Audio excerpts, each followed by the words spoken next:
Bismillahirrahmanirrahim. Let's discuss quarter test 3. The syllabus is spelling, comprehension, preposition, punctuation, conjunctions and the vocabulary. First देखें जी siege.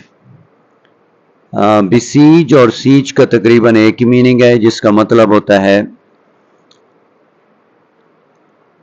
मुहासरा करना किसी का. Basically this is an army activity. When the army cover any house or any large area, this is called siege. या हमने spelling बताने थे. Spelling में बच्चा क्या करता है, अक्सर मिस्टेक करता है, ये वाले स्पेलिंग को कॉपी कर लेते हैं, क्योंकि वॉल्स क्लस्टर जब इस्तेमाल होते हैं तो इसमें बड़ी एहतियात करनी पड़ती है. तो alpha is the correct answer. Second one देखें जी, lollipop.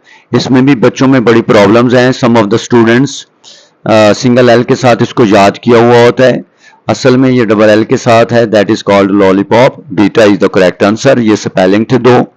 Next comes your synonyms. Forswear. Forswear का मतलब होता है रिजेक्ट कर देना, किसी को गिव अप कर देना, छोड़ देना. तो एब्जोर का मतलब होता है छोड़ देना.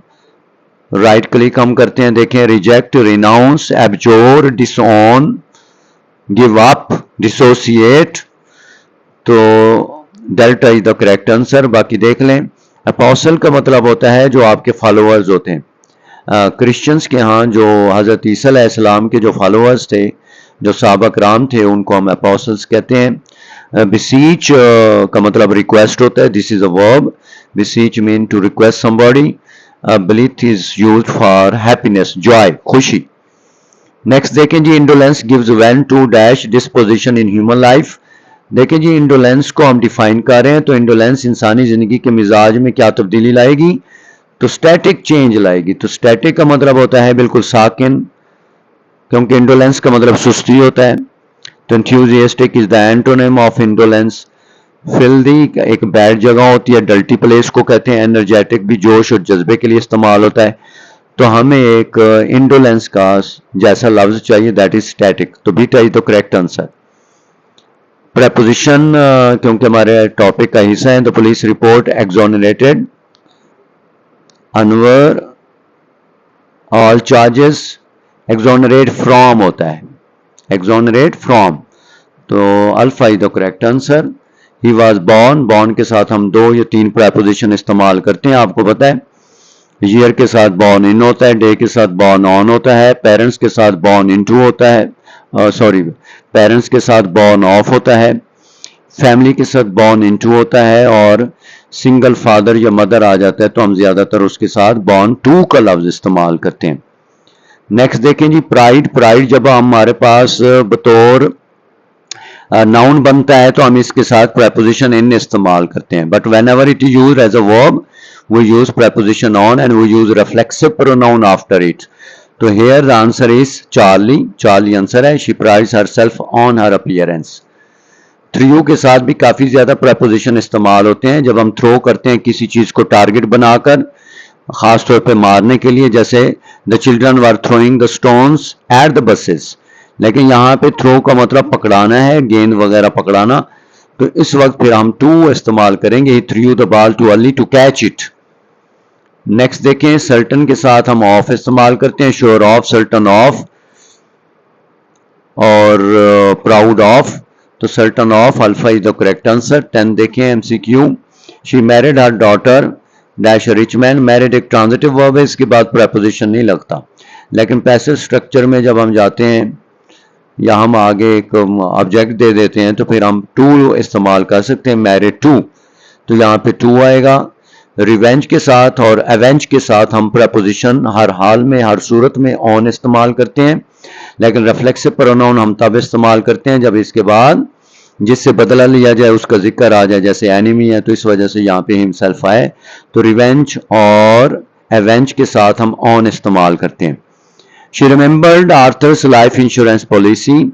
रकम के साथ, पैसों के साथ हम फॉर इस्तेमाल करते हैं जी. तो पॉलिसी फॉर 25,000 रुपीज. जैसे हम कहते हैं this is a cheque for 20,000 rupees. Admit के साथ हम प्रेपोजिशन टू इस्तेमाल करते हैं, एडमिट टू. चाहे वो यूनिवर्सिटी में हो, चाहे वो कॉलेज में हो, चाहे वो हॉस्पिटल में हो, तो हम preposition to इस्तेमाल करते हैं। You can not satisfy your conscious by writing a cheque, फिर रकम आ गई है तो इस वजह से यहाँ पे भी हम फॉर इस्तेमाल करेंगे। देन कम्स करेक्शन, जहाँ पे फोर सेंटेंस दिए हुए हैं। फर्स्ट हमारा पंक्चुएशन है, 15 जो MCQ है पंक्चुएशन बेस्ड है। अब हम यहाँ पे नोट करेंगे, देखें ये हमारी डायरेक्ट स्पीच है। डायरेक्ट स्पीच के बाद जब रिपोर्टिंग स्पीच आती है तो एक कॉमा अंदर वाली साइड पे आता है, लेकिन आप ये देखें कि डेल्टा का यहाँ पे कॉमा मिस है तो डेल्टा इज इनकरेक्ट। उसके बाद आप ये देखें कि अगर हम ब्रोक इन के बाद फुल स्टॉप लगाते हैं तो इसका मतलब है कि डोंट का जो डी है वो कैपिटल होना चाहिए, अगर हम यहाँ कॉमा लगाते हैं तो डी स्मॉल होना चाहिए।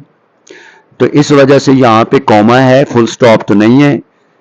इसका मतलब यहाँ पे जो डी है वो स्मॉल होना चाहिए था। क्यों? Then it will become the part of the previous phrase, इस वजह से इसको छोटा होना चाहिए था। लेकिन यहाँ पे फुल स्टॉप है, इसको बड़ा होना चाहिए था, लेकिन ये स्मॉल है। इसका मतलब बीटा चार्ली डेल्टा तो गलत हो गए, तो करेक्ट आंसर इज अल्फा।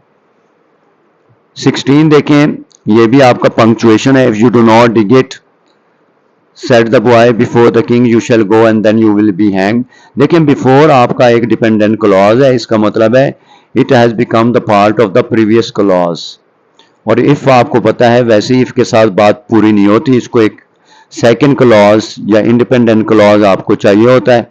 तो यहाँ पे फुल स्टॉप लगाना और बिफोर का बी कैपिटल करना इज टोटली रॉन्ग, क्योंकि if is not an independent clause it is a dependent clause. उसके बाद हम देखते हैं बीटा। बीटा में क्या मिस्टेक है? बीटा में देखें जो एंडिंग फुल स्टॉप नहीं, देखें यहाँ पे हमारा जो सेंटेंस है that is going to be closed, यहाँ पे फुल स्टॉप नहीं है, इस वजह से ये इनकरेक्ट। 40 हमारा आंसर है, क्योंकि यहाँ पे ये देखें ये कॉमा भी मौजूद है, यहाँ पे कॉमा है, क्योंकि इफ से क्लॉज मुकम्मल नहीं हुआ, बिफोर का बी भी स्मॉल है, डॉट भी मौजूद है। अब हम देखते हैं कि डेल्टा हम पहले ही गलत कर चुके थे, क्योंकि इट के बाद यहाँ पे कॉमा मौजूद नहीं है। तो 40 is the correct answer. Next question is about comprehension. देखें कंप्रीहेंशन का तरीकेकार ये है कि at first we should read the questions, हमें क्वेश्चन पढ़ने चाहिए ताकि हमें अंदाजा हो जाए कि हम जवाब क्या ढूंढना है। What kind of man is admired in primitive society, यहाँ पे एक लफ्ज मैन है विच इज वेरी इंपॉर्टेंट, और दूसरा प्रिमिटिव सोसाइटी है। तो वो कहता है कि जी प्रिमिटिव सोसाइटी में किस किस्म के इंसान की तारीफ की जाती थी। अब यहाँ पे हम देखेंगे कि मैन और प्रिमिटिव सोसाइटी कहाँ पे मौजूद है, वहीं पे आंसर होगा। ये देखें यहाँ पे in primitive society where the struggle existence is extremely keen and draws more upon man's physical rather than intellectual quality, यानी कि प्रिमिटिव सोसाइटी में फिजिकल पावर की वजह से इंसान की तारीफ की जाती थी। तो यहाँ फिर हम कहेंगे वैलियंट मैन, ना कि यूनिवर्सल, ना कि इंटेलेक्चुअल, ना कि रिलीजियस मैन। तो फिजिकल की वजह से हम उसको valiant man is the correct answer. 40 is the answer. What will be the most appropriate title of the paragraph.